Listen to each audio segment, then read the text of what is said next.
오늘 하나님께서 우리에게 주시는 말씀은 마가복음 4장 35절에서 41절까지 말씀입니다. 마가복음 4장 31절에서 41절까지 말씀입니다. 제가 가진 성경으로는 신약성경 59쪽입니다. 신약성경 59쪽 마가복음 4장 35절에서 41절까지 말씀입니다. 자시했으면 함께 말씀을 읽겠습니다. 함께 합니다. 그날 저물 때 제자들에게 이르시되 우리가 저편으로 건너가자 하시니 그들이 무리를 떠나 예수를 배에 계신 그대로 모시고 가매 다른 배들도 함께 하더니 큰 광풍이 일어나며 물결이 배에 부딪혀 들어와 배에 가득하게 되었더라. 예수께서는 고물에서 베개를 베고 주무시더니 제자들이 깨우며 이르되 선생님이여 우리가 죽게 된 것을 돌보지 아니하시나이까 하니 예수께서 깨어 바람을 꾸짖으시며 바다더러 이르시되 잠잠하라 고요하라 하시니 바람이 그치고 아주 잔잔하여 지더라. 이에 제자들에게 이르시되 어찌하여 이렇게 무서워하느냐 너희가 어찌 믿음이 없느냐 하시니 그들이 심히 두려워하여 서로 말하되 그가 누구이기에 바람과 바다도 순종하는가 하였더라. 아멘. 어제 가족분들과 떡국 맛있게 좀 드셨습니까? 저도 잠깐 어머니와 형제들 그리고 또 조카들 보고 왔습니다. 주머니 다 털리고 왔습니다. 오랜만에 만나니까 반가웠고 또 누구보다 저희 어머니께서 기뻐하셨습니다. 조카들도 언니 오빠 또 형 누나 동생을 만나니까 늦은 밤까지 이야기 꽃을 피웠습니다. 아이들이 만나서 이야기하며 크게 웃는 소리를 방 안에서 듣는데 그때 이런 마음이 들었습니다. 이것이 하나님의 선물이구나, 또 이것이 가족이구나 하는 것을 느끼면서 하나님께 감사하게 되었습니다. 어머니도 초저녁 잠이 많으셔서 보통 저녁 7시면 주무시는데 그날 밤은 12시까지 손주들 이야기하는 것을 어머니는 이제 이야기에 끼지는 못하지요. 그냥 지들끼리 얘기하고 하니까. 근데 이렇게 의자에 앉으셔 가지고 그 이야기하는 것을 보면서 흐뭇해 하셨습니다. 또 저도 그 모습이 좋았습니다. 어느 분 말씀처럼 우리나라 사람은 새해를 2번 맞는 것 같습니다. 1월 1일에 축하하고 또 다시 설날에 축하와 덕담을 나누니 말입니다. 그런 의미에서 우리는 1월에 다짐했지만 하지 못했던 일이나 계획을 또 다시 할 수 있는 기회를 선물로 이렇게 다시 받은 것처럼 느껴지기도 합니다. 그래서 얼마나 감사한지 모릅니다. 이런 입장에서 믿는 우리가 자주 되돌아봐야 하는 특별한 주제에 대해 오늘 이 시간 잠깐 은혜를 나누고자 합니다. 왜냐하면 어떤 사건은 우리 삶에 반복해서 일어나기 때문입니다. 한 번만이 아니라 반복해서 일어나기 때문입니다. 그래서 이 시간 우리가 잘 알고 있는 것을 복습하고 또한 스스로에게 강조하고 다짐하는 시간이 되었으면 합니다. 우리 삶 가운데 반복적으로 일어나는 일이 무엇인가요? 그것은 바로 실망과 고통입니다. 얼마 전에 며칠 동안 날씨가 좋지 않았지요. 비가 며칠 오고 또 바람이 세게 분 날도 있었습니다. 어떤 분들은 궂은 날씨 때문에 이렇게 정서적으로 가라앉는 분들도 있고 또 비가 오니까 외출할 때 우산을 챙겨야 하고 또 운전하는 사람은 빗길 운전을 조심해야 했습니다. 그러나 바다에서 일을 하는 유집사님이나 또 어부들에게는 비가 오고 풍랑까지 심하다면은 일을 할 수 없는 비 올 때 차 타고 출퇴근하는 사람은 빗길 운전하면서 조심하면서 다녀오면 되지만은 바다에 풍랑이 일고 바다에서 일을 하는 사람은 도저히 할 수가 없는 처지가 되고 맙니다. 바다에서 해산물을 양식하거나 또 작은 어선으로 고기를 잡는 사람들에게는 날씨는 절대적인 영향을 미치기 때문입니다. 이와 같이 우리 인생의 바다에서도 풍랑이 일어납니다. 우리 인생의 풍랑을 어떻게 헤쳐나가야 하는지를 우리는 명심하고 있어야 합니다. 왜냐하면 그것은 반복해서 올 것이기 때문입니다. 인생의 풍랑에서 우리가 어떻게 믿음을 지키느냐에 따라서 우리가 믿는 사람인지 아닌지, 하나님의 자녀인지 아닌지 신분을 정의할 수 있기 때문입니다. 무엇보다 풍랑은 반드시 일어난다는 것을 인정하면서 믿음을 시작해야 합니다. 이것은 각자의 개인적인 경험을 통해서도 알 수 있습니다. 모든 인생의 경험은 이 정도의 차이가 있지만은 똑같거나 거의 비슷합니다. 이번 설에 고속도로를 잘 달리는데 어느 지점에 이르자 차가 정체되기 시작했습니다. 차가 꼬리에 꼬리를 물었습니다. 나중에 알고 보니까 도로를 공사하는 부분이 있어서 그랬던 겁니다. 그러니까 그 길을 가는 사람은 모두 다 거기를 거쳐야 하고 또 그 과정을 거쳐야 했습니다. 우리는 많은 계획을 세우고 열심히 길을 갑니다. 공부도 하고요, 자격증도 따고요, 직장에서 근무도 열심히 하고요, 작은 사업이지만 나름 홍보와 서비스로 무장하여 열심히 합니다. 하지만 때로 바로 갈 수 없으니까 우회하라는 표지판을 만나곤 합니다. 돌아가야 하는 거지요. 지금 빨리 바로 갈 수는 없으니까 좀 천천히 가세요 하는 그 정체 구간이 있다는 거지요. 그러다 보면 어떻게 되겠습니까? 예정된 시간과 길에서 잠시 벗어날 수밖에 없게 됩니다. 건강도 마찬가지지요. 비타민과 영양제를 챙겨 먹고 꾸준히 운동으로 건강을 관리했지만은 어느 날 뜻밖의 종양이 발견되기도 하며 심장마비가 오기도 합니다. 우리는 행복한 가정을 설계하지만 행복하지 않을 수도 있습니다. 우리는 돈을 벌려고 열심히 노력하지만 돈이 모아지지 않을 수도 있습니다. 인생이 순조로운 것처럼 보이지만 우울한 먹구름이 생길 수도 있습니다. 우리는 이런 모든 일이 반갑지 않지만은 솔직히 그런 일에 대해 어느 정도 알고 있습니다. 누구에게나 실망과 고통이 올 수 있다는 거 말입니다. 우리에게는 네 종류의 풍랑이 있습니다. 먼저는 육체적인 고통이 있습니다. 엊그제 제 친구 목사에게 아주 가장 친한 친구인데 카톡으로 사진이 한 장 왔습니다.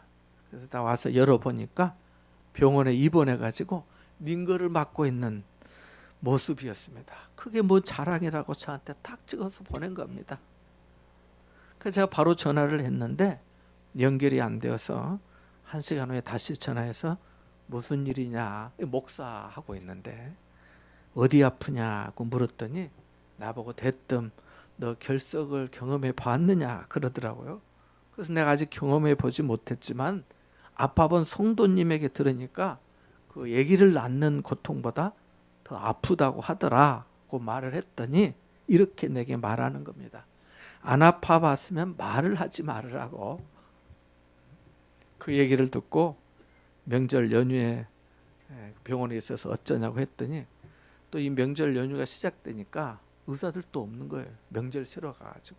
그래서 오늘 주일 보내고 내일 모레 지나고 또 병원에 가야 한다 하더라고요. 이처럼 육체적 고통이 우리에게 어느 날 찾아옵니다. 어느 날 찾아와요. 다음으로 감정의 고통도 있습니다. 위험한 수술을 받게 될 때 육체적 고통도 걱정이지만은 뭔가 있습니까? 혹시 잘못되면 어떨까 하는 그 불안과 두려움이 엄습합니다. 이것 때문에 걱정이 더 커집니다. 우울증으로 고생하는 사람들의 고통도 들어보셨을 겁니다. 사랑하는 여인을 잃은 고통도 얼마나 괴로운지 어렵지 않게 들어보실 수 있을 겁니다. 그리고 또 관계에서 오는 고통이 있습니다. 관계. 이것은 여러분이 믿었던 친구에게 배신을 당할 때 겪는 고통입니다. 자녀들에게 무시를 당하는 경우이기도 하지요. 배우자를 잃었을 때 그 고통은 이전에 겪어보지 못한 아픔을 경험하게 합니다. 여러분이 매우 가깝게 생각하는 사람이 여러분을 밀어내고 거부하는 것처럼 느껴질 때 이 관계에서 오는 고통은 그 사람과의 그 자리를 피하고 싶게 만들기도 합니다. 네 번째로 영적인 고통이 있습니다. 영적인 고통은 내가 믿고 의지하는 하나님이 저 멀리 계신 것처럼 느껴질 때 겪는 고통입니다. 이 고통은 고통에 대해 욥기 23장 8절 9절에 이렇게 말했습니다. 내가 앞으로 가도 그가 아니 계시고 뒤로 가도 보이지 아니하며 그가 왼쪽에서 일하시나 내가 만날 수가 없고 그가 오른쪽으로 돌이키시나 배울 수가 없구나 라고 하였습니다. 자기가 찾는데 앞으로 가도 그분이 아니 계시고 뒤로 가도 보이지 아니하시고 멀게만 느껴진다는 거지요.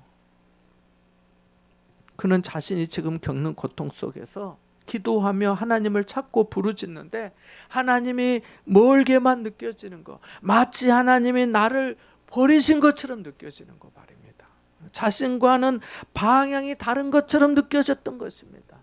하나님의 약속에 의심이 생기고 자신의 구원이 의심이 되는 그 고통 말입니다. 이것이 영적인 고통입니다. 이처럼 사람은 이 네 가지의 고통을 겪곤 합니다. 이 고통은 서로 다르며 모두 다 고통스럽습니다. 여러분 중에도 이와 같은 고통을 겪고 있는 분이 계실지 모르겠습니다. 이와 같은 고통은 크게 두 가지로 실제로 경험이 되는데요. 먼저 직접 고통을 경험하는 겁니다. 말씀드린 것처럼 말입니다. 저희 집 하은이가 태어난 지 4개월 되었을 때 그날 수요일이었어요. 수요 예배 차량 운행을 하고 이제 교회 남자 집사님 모시고 이제 아내는 뒷자리에 앉아가지고 하은이 요만한 이제 4개월 됐으니까 요만한 애기인데 저렇게 많이 컸습니다. 이렇게 많이 요만하던 애기가.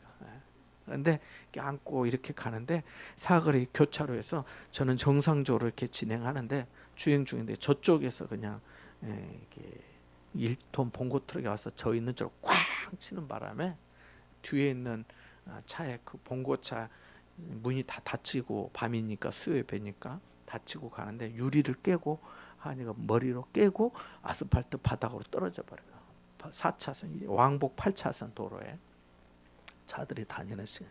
수요예배 저녁에 차들이 얼마나 많이 다니겠어요. 퇴근하고 오고 가는 시간 아니겠어요. 집사람도 다치고 저도 다치고 옆에 조수석에 앉으셨던 남자 집사님 이거 보니까는 막 머리에서 피가 막 흐르고 있고. 또 잘 들으시네 이런 얘기는.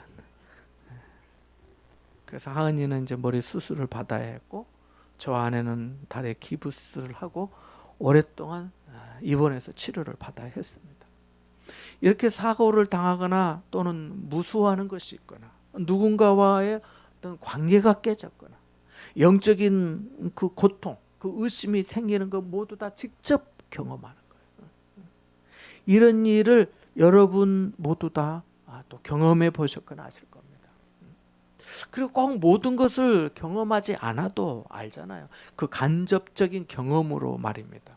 남의 경험에 관여하거나 동감하면서 알 수 있는 거죠. 여러분이 사랑하는 사람이 고통 가운데 있다면 그 고통은 그 사람 몸에 있는 것이지 여러분 몸에 있는 것은 아닙니다. 아내가 아프다면 아내가 아픈 것이지 남편이 아픈 것은 아니에요. 그러나 아내를 사랑한다면 아내의 고통을 함께 느낄 것입니다. 특별히 부모님은 자식들의 고통에 함께 고통합니다. 병상에서 힘겨운 시간을 보내는 환자를 볼 때 그 눈물을 참아본 사람은 잘 아실 겁니다. 목사는 이런 고통을 정기적으로 겪곤 합니다. 자주 겪는다는 거죠. 이렇게 인생에는 풍랑이 있으며 고통은 생기기 마련입니다. 흔들리지 않고 피는 꽃이 없는 것처럼 어떤 사람도 쉽게 사는 인생은 없습니다. 이 점을 생각하시면서 오늘 성경의 말씀에 나오는 배에 함께 타보면 좋겠습니다. 본문의 이야기는 마태복음 8장과 누가복음 8장에도 나오는데요. 출발은 여느 평범한 저녁과 다른 것이 아무것도 없어 보입니다. 갈릴리 바다 북쪽 끝에 마을들이 있습니다. 사람들은 자주 배로 왔다 갔다 합니다. 갈릴리 바다의 가장 넓은 부분은 지름이 11km 정도이고 북쪽 끝부분은 좀 더 좁습니다. 그러므로 예수님이 35절에 우리가 배를 타고 저편으로 가자라고 하신 것은 차를 타고 도로 끝에 있는 다음 마을로 가자라고 하시는 것과 같습니다. 그러므로 제자들은 아주 일상적인 운전이라고 여겼을 것입니다. 왜냐하면 베드로와 야고보와 요한이 어부 출신이었고 그들은 전에도 그 길을 수없이 왔다 갔다 했기 때문입니다. 자, 그렇게 창파에 미끄러지듯이 노를 저어 가는데 풍랑이 일어났습니다. 갑자기 일어났습니다. 출발할 때 날씨가 좋지 않았다면 배를 타고 저편으로 가자라고 예수님이 말씀하셨을 때 제자들이 아니 예수님이 이런 날씨에 가능하겠습니까? 라고 되물었을 것입니다. 그런데 그렇지 않다가 갑자기 풍랑을 만난 것입니다. 사실 갈릴리에는 풍랑이 쉽게 일어났다고 합니다. 지중해에서 불어오는 이 바람이 산을 넘어오면서 갈릴리 바다에 급하게 내려오기 때문입니다. 그래서 마태는 이 사건을 기록하면서 마태복음 8장 24절에 보니까 바다에 큰 놀이 일어났다라고 표현하였고 누가는 누가복음 8장 23절에 큰 광풍이 호수에 내리쳤다라고 하고 마가는 이 마가복음 오늘 본문 37절에 보니까 큰 광풍이 일어나며 물결이 배에 부딪혀 들어와 배에 가득하게 되었다라고 말하고 있습니다. 큰 광풍이 일어났다는 것은 보통 풍랑과는 다르다는 거 아니겠습니까? 그러니까 아주 위태로운 상황으로 죽을 위험이 있다는 것입니다. 그래서 물에 빠져 죽을 것 같은 두려움을 느낀 제자들이 선생님이여 우리가 죽겠습니다 라고 울부짖은 것입니다. 함께 38절의 말씀을 읽어볼까요? 38절의 말씀입니다. 같이 봅니다. 시작. 예수께서는 고물에서 베개를 베고 주무시더니 제자들이 깨우며 이르되 선생님이여 우리가 죽게 된 것을 돌보지 아니하시나이까 하니. 아멘. 자, 제자들 입장에서 생각해 보면 그들은 여느 날과 다름없는 평범한 날에 항상 왔다 갔다 하던 그곳에서 지금 죽게 된 것입니다. 제자들은 예상치 못한 갑작스러운 풍랑으로 오도 가도 못하는 신세가 되었습니다. 그런데 이런 상황은 더욱 불길해져만 갑니다. 마가는 이 상황에 대해 예수님이 배의 고물에서 베개를 베고 주무시고 있었다라고 묘사하고 있거든요. 그렇습니다. 예수님은 지금 제자들이 배 젓는 것을 도와주지 않고 계세요. 배 안으로 가득 들어온 물을 퍼내는 것도 도와주지 않고 계세요. 제자들이 두려워하며 사투하고 있는데 아무 말씀도 없으세요. 충고도 하지 않으세요. 심적으로, 정서적으로, 마음적으로 전혀 아무런 도움을 주지 않고 계세요. 니들 너무 고생이 많다. 힘들지. 나도 좀 거들게. 너무 걱정하지 마. 뭐 이런 말씀 한마디도 없어요. 그냥 아무것도 하지 않았어요. 그저 잠만 주무시고 계십니다. 좋게 표현해서 이래요. 지금 배 안은 고통과 두려움으로 가득 차 있습니다. 그러나 더 괴롭게 만드는 것은 주님께서 세상 모르고 주무시고만 계신다는 것입니다. 우리가 겪는 인생의 풍랑 속에서 가장 힘들고 괴로울 때 아무리 주위를 둘러봐도 주님이 세상 모르고 잠만 주무시는 것처럼 때 아닙니까? 그 느껴질 때 그때 더 힘들고 괴롭잖아요. 우리에게는 이처럼 전혀 예상하지 못한 일들이 수없이 생길 수 있습니다. 끔찍한 자동차 사고를 당하기도 합니다. 아기를 고대했는데 기다렸는데 유산이 되기도 합니다. 자식을 잘 키우려고 싶었는데 반항을 합니다. 정기 검진을 받았는데 종양이 발견이 됩니다. 회사에서 해고 통지를 받습니다. 산책을 하는데 갑자기 가슴에 통증이 느껴집니다. 예를 더 들지 않아도 되겠지요. 잘 나간다고 생각이 될 때 고통이 다가옵니다. 사람들 하는 말씀이 그거 아니에요? 이제 좀 자리 좀 잡으려 하니까, 이제 좀 마음 좀 편해보려 하니까, 이제 좀 시간 좀 여유 좀 있다고 생각하니까, 이제 좀 한숨 좀 돌릴 수 있겠다 싶었더니만은 그때 일이 생기고, 그때 사고가 생기고, 그때 어려움이 오는 경우가 얼마나 많았습니까? 육체적으로, 감정적으로, 관계적으로, 영적으로 말입니다. 그리고 이런 일은 너무 쉽고 빠르게 일어나요. 천천히 오면은 대비라도 하겠지만 갑자기 찾아오는 바람에 속수무책일 때가 많습니다. 풍랑 속에서 어부들이 한 말을 들어보십시오. 선생님이여. 누가복음 8장에는 주여 주여라고 2번 나와 있습니다. 선생님이여 우리가 죽겠나이다. 우리가 죽게 된 것을 돌보지 아니하시나이까 라고 합니다. 이미 말씀드린 대로 제자 중에는 그 갈릴리에서 잔뼈가 굵은 노련한 어부들이 있었습니다. 수없이 갈릴리 바다를 다녔고 많은 풍랑을 경험했습니다. 그런데 갑자기 일어난 큰 광풍에 그들은 어찌할 바를 알지 못했습니다. 여러분도 이런 상황을 이해하실 겁니다. 제자들의 다급한 깨움에 예수님이 일어나십니다. 그리고 주님이 그들에게 중대한 질문을 하십니다. 40절의 말씀입니다. 같이 한번 읽어볼까요? 같이 봅니다. 이에 제자들에게 이르시되 어찌하여 이렇게 무서워하느냐? 너희가 어찌 믿음이 없느냐? 하시니. 아멘. 성경 아래 각주 1에 보면은 어찌 아직도 믿음이 없느냐라고 나와 있음도 주목해 볼 필요가 있습니다. 어찌 아직도 믿음이 없느냐? 이제는 믿음이 좀 있을 때 안 됐느냐? 이런 말 아니겠습니까? 그래서 그것도 주목해 볼 필요가 있어요. 예수님의 이 질문은 수사 의문문이라 해가지고 답변을 요구하는 질문이 아니라 진술을 요구하는 질문입니다. 대답해봐라. 생각해봐라는 거예요. 이 상황에서도 제자들을 꾸중하시며 그들에게 자극을 주시는 말씀이에요. 믿음을 보이라고 꾸짖으신 거지요. 여기서 우리는 인생의 풍랑을 헤치며 살아가는 믿음의 5가지 면을 생각해 볼 수 있겠습니다. 첫째로 믿음은 하나님께서 주시는 풍랑을 기꺼이 받아들이는 겁니다. 풍랑을 뭐 하는 거라고요? 받아들이는. 지금 일이 생겼잖아요. 사고가 났잖아요. 이 문제가 생겼잖아요. 과정도 과정이지만 지금 결과가 지금 당면 문제가 물이 엎질러졌잖아요. 그거 마찬가지인 거예요. 우리 인생의 풍랑이 일어나지만은 우리는 풍랑을 원하지 않습니다. 나도 원하지 않아요. 저도 원하지 않아요. 우리는 스스로 삶을 주관하고 계획 세우는 것을 좋아합니다. 아, 이렇게 해야지, 이렇게 하면 이렇게 되겠지, 그러면 또 이렇게 좀 해야지, 뭐 이러잖아요. 그리고 할 수만 있으면 고통을 겪지 않기 위해서 가능한 모든 수단을 사용합니다. 우리는 고통, 좌절, 실망을 피해가고 싶어 합니다. 그리고 우리 인생에 이런 일이 왜 일어나는지 궁금해합니다. 하지만 우리는 이런 와중에서도 살아계신 하나님을 바라보아야 합니다. 우리는 하나님이 이 모든 어려움을 허락하셨음을 시인해야 합니다. 저도 어려움을 겪을 때마다 하나님께서 왜 이런 일을 내가 겪게 하시는지 알지 못했습니다.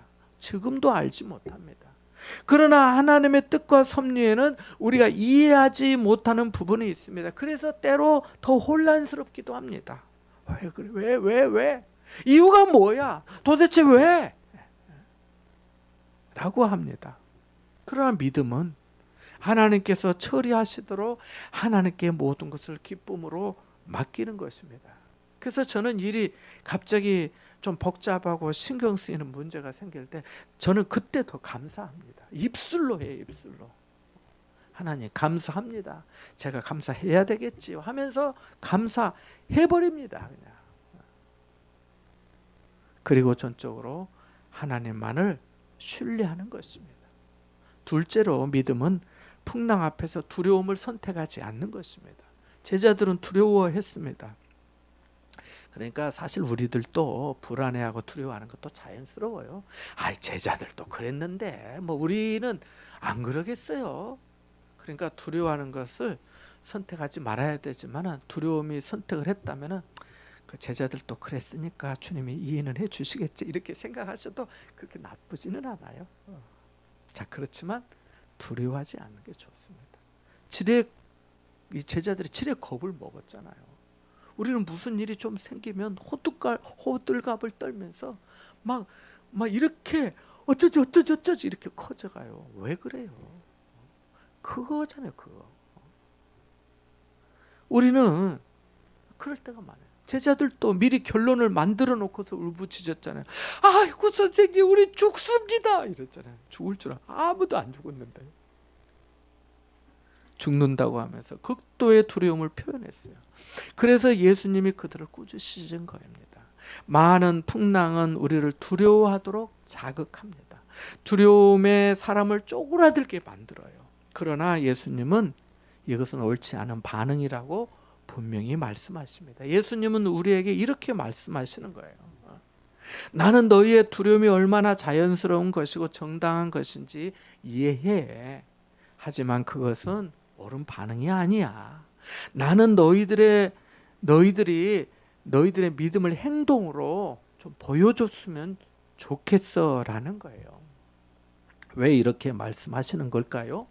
우리의 자연스러운 반응을 억제하는 것일까요? 아닙니다. 예수님의 요점은 바로 너희는 믿는 자로서 또 내 제자로서 너희들에게는 남들에게 없는 것이 있다. 그것은 바로 내 약속이다. 아무것도 내 주권을 벗어날 수 없다는 약속이 있다. 큰 광풍이 몰아친다고 해도 나는 너희와 함께한다. 나는 너희를 결코 떠나지 않는다는 것이 그런 말씀이에요. 그런 뜻이에요. 더 나아가 신약 성경의 말씀을 믿는 우리에게는 예수 그리스도의 역사하심과 승리하신 부활의 언약이, 부활의 약속이 있다는 것입니다. 하나님이 모든 것을 주관하신다는 것을 증명하는 사건이 바로 예수 그리스도의 부활 아닙니까?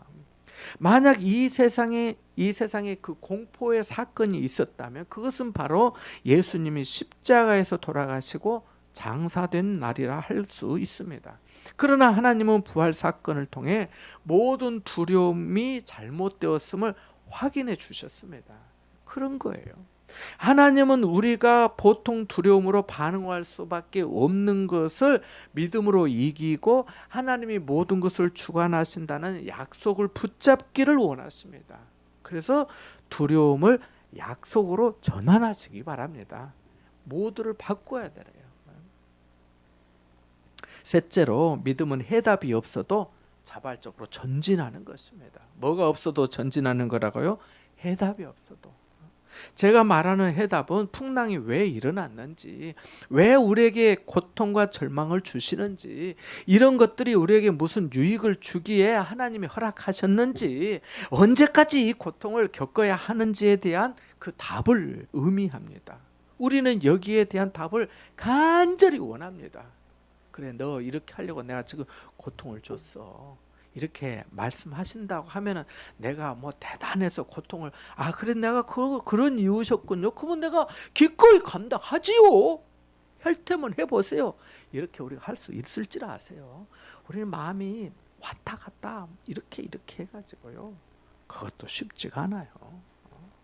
혹시 어떤 사람은 그럴 수 있을지도 모르겠지만은 대체로 쉽지가 않아요. 또 그렇게 이유를 달면 또 왜 그런데요? 또 그렇게 또 토를 달고 끝이 없어요. 자, 우리가 해답이 없어도 우리는 하나님을 신뢰하며 전진해야 합니다. 믿음은 하나님을 법정으로 끌고 가서 해명을 요구하는 것이 아니기 때문입니다. 하나님 여기 서보세요. 법정에서. 왜 그런 거예요? 또 다음 질문. 또 하나님 왜 대답해봐요. 그런 거 아니에요. 그런 거 아니잖아요.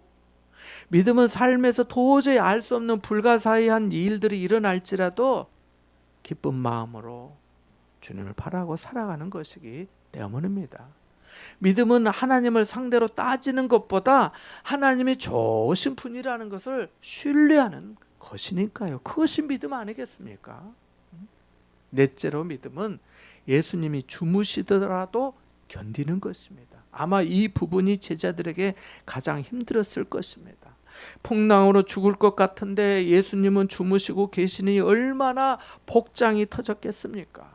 또 풍랑 자체만으로도 힘들어 죽을 것 같은데 예수님이 자다 일어나셔서 제자들을 꾸짖으시니까 얼마나 야속했겠습니까? 이런 경험은 지금도 계속되고 있습니다. 우리는 열심히 기도하는데 아무 일도 일어나지 않아요. 상황을 변화시켜 달라고 구하는데 주님은 그렇게 하지 않으시는 거예요. 주님이 나를 위해 아무것도 하시지 않는 것처럼 보이는 거예요.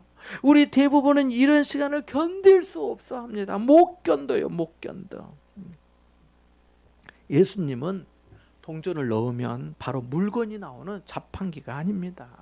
그런데 많은 사람이 예수님을 자판기처럼 대하는 것 같습니다. 주님 앞에 서서 우리가 원하는 대로 그 메뉴를 선택합니다. 그리고 기도라는 동전을 막 집어넣습니다. 그리고 우리가 선택한 단추대로 주님께서 정확하게 응답해 주시기를 때롱때롱 똥 이렇게 나오길 원하는 거예요.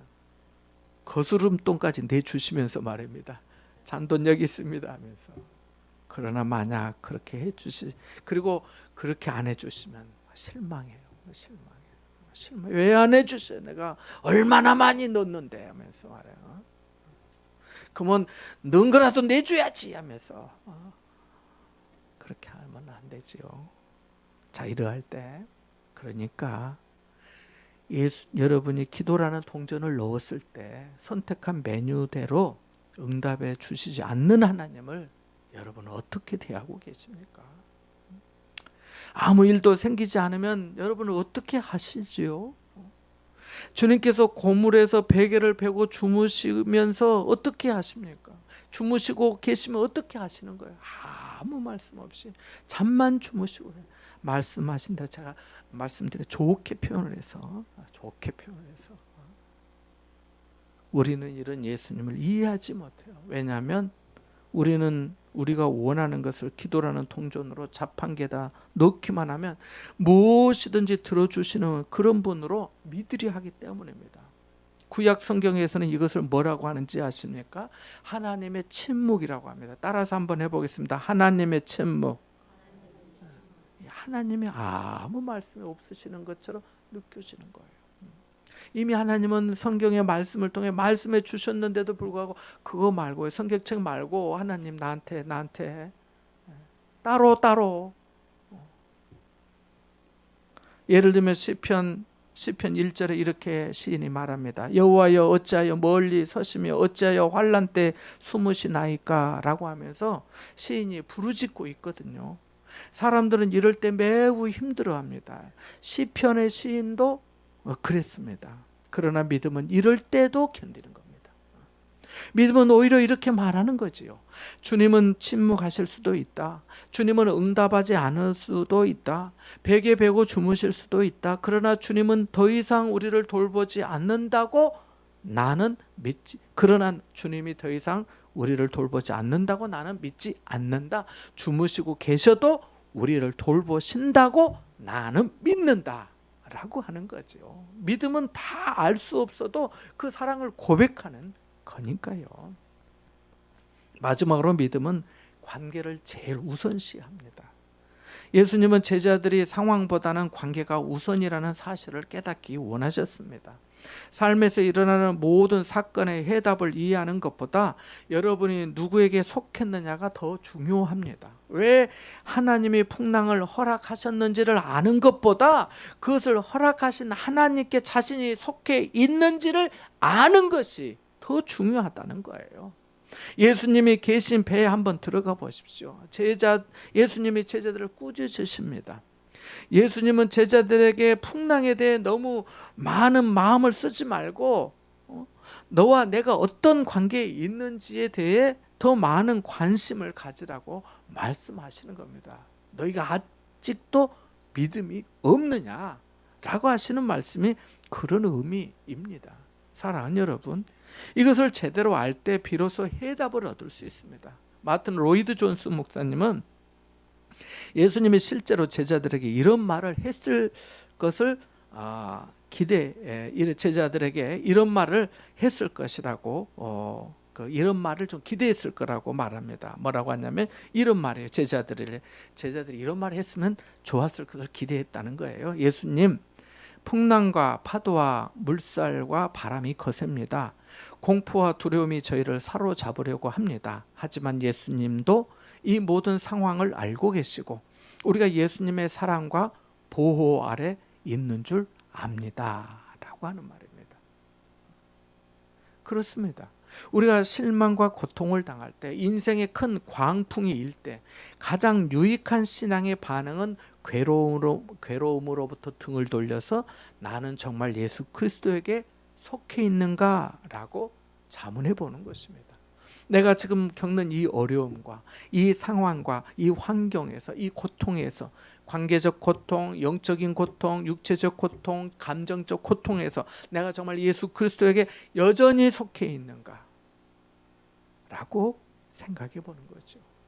고통의 한복판에 있을 때 우리는 예수 그리스도 안에 확실히 거하는 작업을 반복해야 합니다. 하나님이 나를 알고 나는 하나님께 속해 있다는 것을 확증해야 합니다. 우리는 예수 그리스도를 통해 하나님께 속한 자가 되었기 때문입니다. 이것이 정말로 중요한 진리입니다. 다시 말씀을 정리해 복습해 보겠습니다. 믿음은 하나님이 주시는 풍랑을 기꺼이 받아들이는 것입니다. 믿음은 풍랑 앞에서도 두려움을 선택하지 않습니다. 믿음은 모든 해답과 설명이 없어도 자발적으로 전진하는 것입니다. 믿음은 예수님이 주무시는 것처럼 보일지라도 견디는 것입니다. 무엇보다 믿음은 예수님이 우리의 구원자이고 우리는 하나님의 자녀라는 그 관계를 제일 중요하게 여기는 것입니다. 여러분, 남은 설 명절 가족들과 즐겁고 화목하게 보내시기를 바랍니다. 여러분의 믿음과 가정에 주님의 크신 은혜와 평강 그리고 인도하심과 복주심이 함께 하시기를 바랍니다. 그리고 금년에 여러분의 믿음이 겨자씨만한 믿음이라도 되고 그 믿음이 건강하게 자라게 되기를 바랍니다. 그리고 주위에 사랑하는 사람들이 혹시 지금 풍랑을 통과하고 있다면 그들의 믿음이 약해지지 않도록 기도해 주시기 바랍니다. 그래야 풍랑 후에 그 잔잔함 속에서, 그 잔잔함 앞에서 그가 누구이기에 바람과 바다도 순종하는가 라고 하면서 주님에 대한 믿음이 더욱 커질 것이기 때문입니다. 이와 같은 은혜가 여러분과 함께 하시기를 주님의 이름으로 축원합니다. 잠시 들은 말씀을 생각하면서 기도하겠습니다.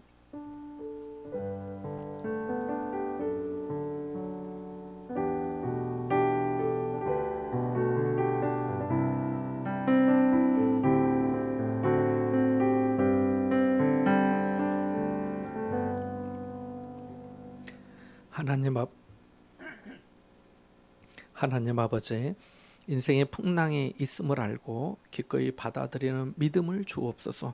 풍랑 앞에 두려움을 선택하지 않게 하시고 풍랑에 대한 모든 해답과 설명이 없어도 자발적으로 앞으로 전진하게 하여 주옵소서. 주님이 주무시는 것처럼 보일지라도 견디게 하시고 예수님과 우리와의 관계가 제일 중요한 줄로 여기게 하여 주옵소서. 예수님의 이름으로 기도합나이다. 아멘.